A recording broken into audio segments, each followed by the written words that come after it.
today we'll cover Harvard and APA style. So what is this?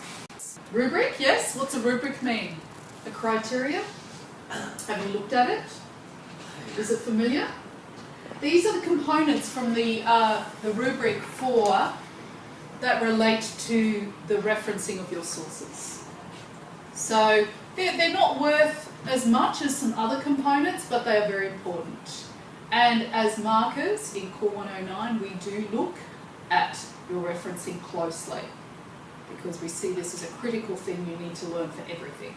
So you will be marked, and it will actually ask you, to look, have you done this in an effective manner? Have you used the style correctly? Have you used Harvard correctly? LOR stands for list of references. We sometimes use this as a short. So list of references. Today we'll look at examples of both. Firstly, I want you to just think about why we care about referencing so much at university in particular. Referencing is really important in academic study. It has many reasons. These are several reasons.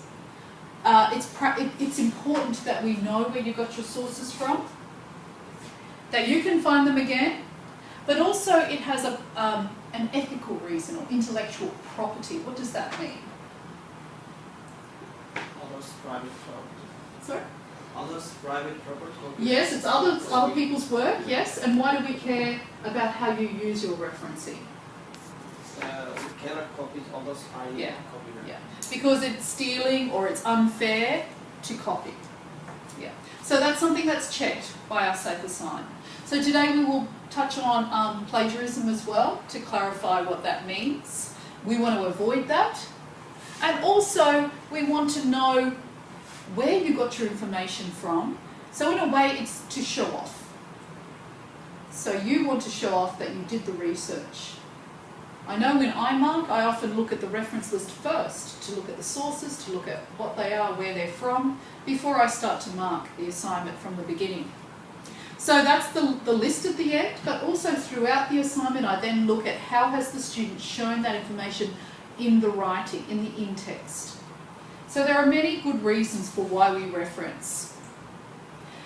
Briefly, there are many styles. You are using a style called Harvard. This is a list of many other styles that exist, not just in Australia, but worldwide. The Harvard style has no source book. We have a source book that we have made for USC students, but that is our USC version of Harvard. And we use the style manual as much as possible, but there are some things we can't. So what does that mean to you? You have to be careful when you say choose the Harvard style in a database or in the Word, because it may be a different version. Or if you look at another website. APA does have a source book, but Harvard does not have a book for that reason. So be careful and always check. Even here at USC there's variation. You look at journal articles, sometimes textbooks. I think, I'm trying to think what Yunson uses in his chapters. When there's a little number, the number can be for either the footnote system where the reference is at the bottom of the page, or the endnote system where the reference, the numbers, are at the end of the chapter in a numbered list.